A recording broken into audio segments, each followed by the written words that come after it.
대제사장이 이르되 이것이 사실이냐? 스데반이 이르되 여러분 부영들이여 들으소서.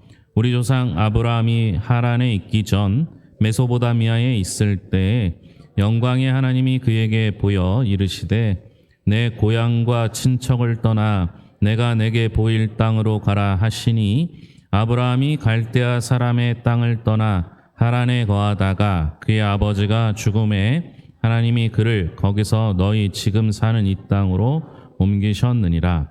그러나 여기서 발 붙일 만한 땅도 유업으로 주지 아니하시고 다만 이 땅을 아직 자식도 없는 그와 그의 후손에게 소유로 주신다고 약속하셨으며 하나님이 또 이같이 말씀하시되 그 후손이 다른 땅에서 나그네가 되리니 그 땅 사람들이 종으로 삼아 400년 동안을 괴롭게 하리라 하시고 또 이르시되 종 삼는 나라를 내가 심판하리니 그 후에 그들이 나와서 이곳에서 나를 섬기리라 하시고 할라의 언약을 아브라함에게 주셨더니 그가 이삭을 낳아 여들의 아내에 할례를 행하고 이삭이 야곱을 야곱이 우리 12조상을 낳으니라. 여러 조상이 요셉을 시기하여 애굽에 팔았더니 하나님이 그와 함께 계셔 그 모든 환난에서 건져내사 애굽 왕 바로 앞에서 은총과 지혜를 주심에 바로가 그를 애굽과 자기 온 집의 통치자로 세웠느니라. 그때 애굽과 가나안 온 땅에 흉년이 들어 큰 환난이 있을새 우리 조상들이 양식이 없는지라 야곱이 애굽에 곡식이 있다는 말을 듣고 먼저 우리 조상들을 보내고 또 재차 보내매 요셉이 자기 형제들에게 알려지게 되고 또 요셉의 친족이 바로에게 드러나게 되니라.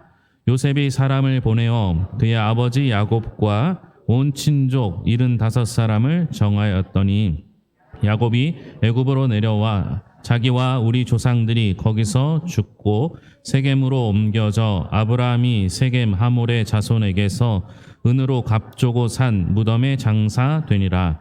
하나님이 아브라함에게 약속하신 때가 가까움에 이스라엘 백성이 애굽에서 번성하여 많아졌더니 요셉을 알지 못하는 새 임금이 애굽 왕위에 오르매 그가 우리 족속에게 교활한 방법을 써서 조상들을 괴롭게 하여 그 어린 아이들을 내버려 살지 못하게 하려 할세. 그때 모세가 낳는데 하나님 보시기에 아름다운지라. 그의 아버지의 집에서 석 달 동안 길리더니 버려진 후에 바로의 딸이 그를 데려다가 자기 아들로 기르매 모세가 애굽 사람의 모든 지혜를 배워 그의 말과 하는 일들이 능하더라. 나이가 40이 되매 그 형제 이스라엘 자손을 돌볼 생각이 나더니 한 사람이 원통한 일 당함을 보고 보호하여 압제받는 자를 위하여 원수를 갚아 애굽 사람을 쳐 죽이니라. 그는 그의 형제들이 하나님께서 자기의 손을 통하여 구원해 주시는 것을 깨달으리라고 생각하였으나 그들이 깨닫지 못하였더라. 이튿날 이스라엘 사람끼리 싸울 때에 모세가 와서 화해시키려 하여 이르되 너희는 형제인데 어찌 서로 해치느냐 하니 그 동물을 해치는 사람이 모세를 밀어뜨려 이르되 누가 너를 관리와 재판장으로 우리 위에 세웠느냐? 내가 어제는 애굽 사람을 죽임과 같이 또 나를 죽이려느냐 하니 모세가 이 말 때문에 도주하여 미디안 땅에서 나그네 되어 거기서 아들을 낳으니라. 40년이 참에 천사가 신의 산 광야 가시나무 떨기 불꽃 가운데서 그에게 보이거늘 모세가 그 광경을 보고 놀랍게 여겨 알아보려고 가까이 가니 주의 소리가 있어 나는 내 조상의 하나님 즉 아브라함과 이삭과 야곱의 하나님이라 하신데 모세가 무서워 감히 바라보지 못하더라. 주께서 이르시되 내 발에 신을 벗으라. 내가 서 있는 곳은 거룩한 땅이니라. 내 백성이 애굽에서 괴로움 받음을 내가 확실히 보고 그 탄식하는 소리를 듣고 그들을 구원하려고 내려왔노니 이제 내가 너를 애굽으로 보내리라 하시니라. 그들의 말이 누가 너를 관리와 재판장으로 세웠느냐 하며 거절하던 그 모세를 하나님은 가시나무 떨기 가운데서 보이던 천사의 손으로 관리와 속량하는 자로서 보내셨으니 이 사람이 백성을 인도하여 나오게 하고 애굽과 홍해와 광야에서 40년간 기사와 표적을 행하였느니라. 이스라엘 자손에 대하여 하나님이 너희 형제 가운데서 나와 같은 선지자를 세우리라 하던 자가 곧 이 모세라. 신의 산에서 말하던 그 천사와 우리 조상들과 함께 광야 교회에 있었고 또 살아있는 말씀을 받아 우리에게 주던 자가 이 사람이라.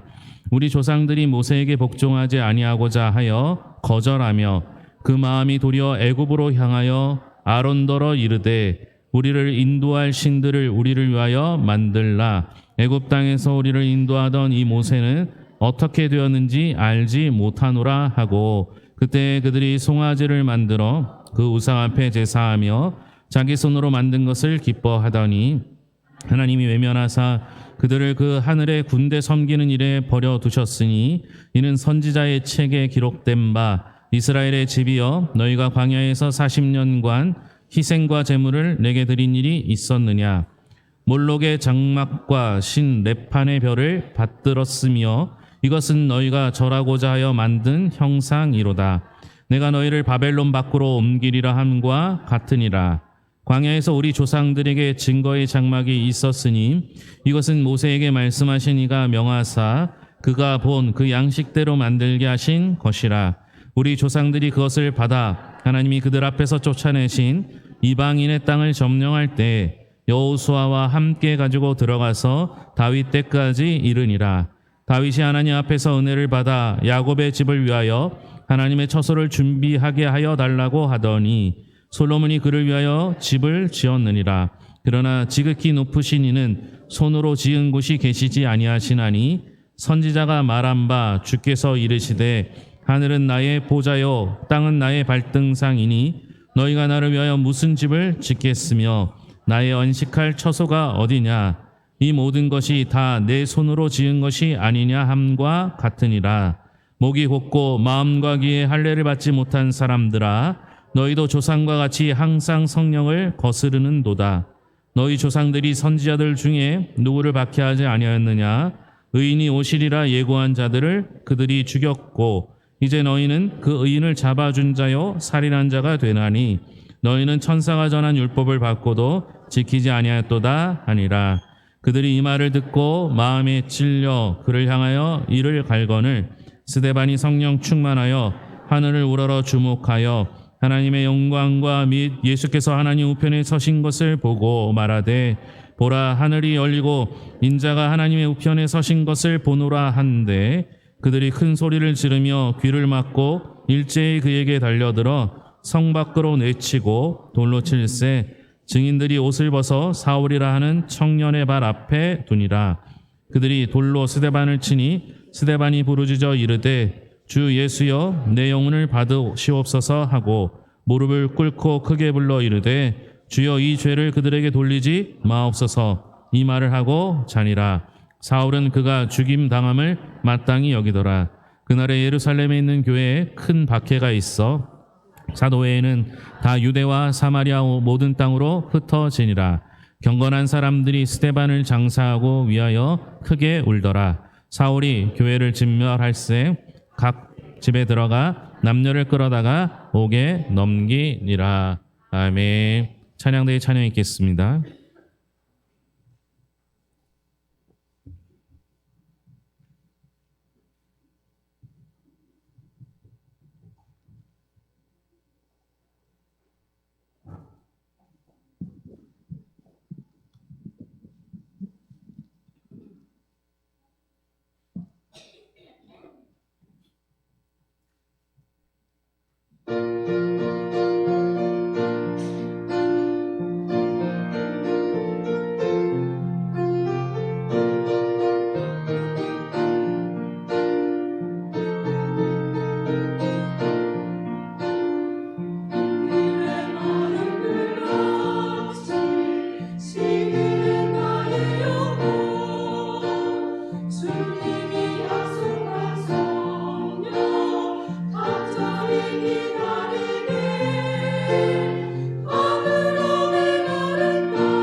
아멘.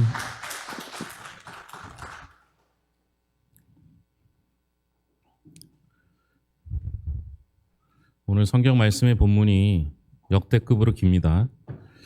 불안해하는 분들은 말씀이 본문이 길면 설교도 길 거라고 생각하시겠지만 저는 항상 원고를 2장을 만듭니다. 2장을 만드는데 성경 본문을 포함해서 2장이에요. 오늘도 역시 2장인 거 보면 본문은 길면 설교 원고는 좀 짧겠죠. 물론 이제 얼마든지 느리면 들을 수 있겠지만 오늘 말씀은 스데반이 전한 유일한 설교이자 사도행전에서 나오는 가장 긴 설교예요. 이 설교를 볼 때 설명을 여러 번 할 수 있겠지만 다음 달 5월, 6월 달에 우리 큐티책이 매일 성경 본문이 사도행전입니다. 그래서 살펴보니까 4번 정도 나눠져 있더라고요. 그러니 그때 자세한 설명을 하게 될 것 같고 오늘은 전체적인 설명을 좀 하려고 합니다. 우리가 남의 말을 들을 때 그 말이 길어지면 끊게 돼 있죠. 게다가 듣기 싫은 말이라면 더 빨리 끊을 가능성이 높습니다. 게다가 적대적인 관계에 있는 사람이 그 말을 들을 리는 별로 없는 거죠. 그러면 오늘 고소를 당해서 공회에서 자기 입장을 얘기하는 그 스데반의 이 설교가 이만큼 긴데 이 얘기를 중간에 끊지 않는다라는 것 자체도 하나님의 역사라고 봅니다. 하나님이 하셨으니까 중간에 막히지 않은 거죠. 여러분 우리가 마땅히 해야 할 일을 한다면요 하나님께서 우리의 시간을 끊지 않으신다는 겁니다. 그저 할 일을 하면 하나님께서 그 시간을 보장해 주실 거라는 것이죠. 나태주 시인의 부탁이라는 시가 있습니다. 너무 멀리까지는 가지 말아라 사랑아 모습 보이는 곳까지만 목소리 들리는 곳까지만 가거라 돌아오는 길 잊을까 걱정이다 사랑아. 지금 스데반은 고소를 당하여 자신이 공의 앞에 섰습니다. 고소를 당한 이유는 자신의 잘못 때문이 아니라 그 스데반을 싫어하는 사람들이 거짓 증인을 내세워 고소를 했던 것이죠. 그러니 얼마나 억울하겠습니까? 그를 향하여 대제사장이 이 말이 사실이냐라고 묻습니다. 스데반을 고소했던 이유는 2가지였습니다. 하나는 성전을 무너뜨리려고 하고 둘째는 율법을 어긋나게 한다. 율법을 지키지 않으려 한다라는 2가지 때문이었습니다. 그런 적이 없었죠. 자신은 성전을 무너뜨리려고 한 적도 율법을 지키지 않으려 한 적도 없습니다. 그런데 이 얘기를 듣고 고소까지 당했다면 얼마나 억울하겠습니까? 여러분 같으면 이 억울한 상황 속에서 그 말이 사실이냐고 물으면 무엇을 대답하시겠습니까? 아마 저 같으면 내가 그 말을 하지 않았다고, 내가 말한 것은 그 의미가 아니라고, 거짓 증인을 내세워서 나를 모함한 거라고 내 자신을 변호해야 했을 것입니다. 그렇지 않으면 내가 하지도 않은 일 때문에 고난과 고통을 당할 수 있기 때문이죠. 그런데 스데반은 사실인지를 묻는 대제사장의 질문에 대해서 자신을 변호하는 것이 아니라 오히려 자신이 알고 믿는 자신의 큰 그림을 이야기합니다. 스데반의 믿음은 자신에게 일어난 간증에 근거하는 것도 아니고 최근 공동체에 일어난 놀라운 기적들을 말하는 것이 아니라 이스라엘 자신들의 조상으로 여기는 아브라함으로부터 시작해서 오늘날에 이르기까지 거대한 하나님의 이야기를 근거하여 그 거대한 이야기를 통해 지속적으로 이르는 하나님의 생각이 무엇인지를 밝힘으로써 지금 유대인들이 하나님의 백성이라고 생각하며 믿는 바가 어떻게 왜곡되었는지를 밝혀주고 있는 겁니다. 스데반은요, 자신을 별로 하는 게 별로 중요하지 않았어요. 내가 그 고소에서 벗어나는 것이 별로 중요하지 않았어요. 스데반에게는요, 오직 하나님의 이야기가 중요했습니다. 왜 그는 자신을 변론하는 것보다 하나님의 이야기가 중요했을까요? 그에게는 하나님으로 가득 찼기 때문입니다. 우리는 주변에 또는 여러분 자신이 기회만 되면 내가 받은 은혜를, 선교지에서 받은 간증을, 또 자신의 이야기를 나누려고 하고 그 이야기를 나누면서 자꾸만 과장이 되면서 박수를 받으려고 하는 모습이 우리 속에 존재하지는 않습니까? 그런 가벼움은 스데반의 마음속에는 없습니다. 그렇다면 스데반이 말하고자 하나님은 어떤 분이십니까? 스데반이 말하고자 했던 그 하나님은요, 온통 사람으로 가득 차 있습니다. 스데반은 하나님이 가득 차 있던 사람이고 하나님께서는 그 마음속에 하나님의 사람들을 품고 살고 계셨습니다. 그리고 그 사람들은 늘 자신의 가족이나 고향을 떠나야 했던 사람들이고 무언가를 내세울 만한 것이 없는 사람들이었습니다. 볼까요? 누굽니까? 아브라함은 친척 아비집을 떠나야 했습니다. 떠돌이 유목민이 되었죠. 요셉은 형제들의 미움으로 인해 집을 떠나 애굽으로 팔려갔고 종의 신분이 되었습니다. 모세는 당시 정치적 상황으로 가족을 떠나야 했고 그 후에는 왕궁을 떠나야 했습니다. 물론 노예 생활하던 민족 출신입니다. 그런 사람들을 구석에서 불러내고 혹은 구석으로 몰아넣어서 하나님은 늘 그 사람들과 함께 하셨습니다. 저는 하나님께서 우리를 구석에 불러넣으실 때가 있거든요. 그때 하나님께 집중해야 합니다. 또 구석에서 불러내실 때가 있거든요. 그때는 두려움 없이 하나님의 일을 해야 합니다. 그리고 그런 하나님의 사람들을 통해서 하나님은 하나님의 일을 이루고 계십니다. 민족을 형성하던 출애굽 시기에 주님은 그 사람들의 공동체인 이스라엘 민족과 함께 하신 것이고 그것을 나타내는 상징이 증거막이었을 뿐인 겁니다. 우리가 흔히 아는 성막이죠. 그런데 사람들은요, 본질은 망각한 채 그 성막, 성전이 자신들의 믿음의 중심이라고 여겼던 것입니다. 그런데 우리 하나님께서는 우리 자신을 성전으로 불러주셨습니다. 여기 있는 여러분 한 분 한 분이 이미 성전이었습니다. 그 성전은 머물 수도 없는 것이고 하나님께서 그 성전 안에 머무시기 때문에 우리가 어딜 가든 성전이 될 수 있습니다. 오늘 말씀을 길어서 다 이해하지 못한다 할지라도요, 오늘 집에 가서 한번 살펴보시면 성전이 만약 중심이라면 이스라엘의 성전은 어디 있습니까? 예루살렘에 있어요. 오늘 본문 어디를 찾아봐도 예루살렘이라는 말이 나오지 않습니다.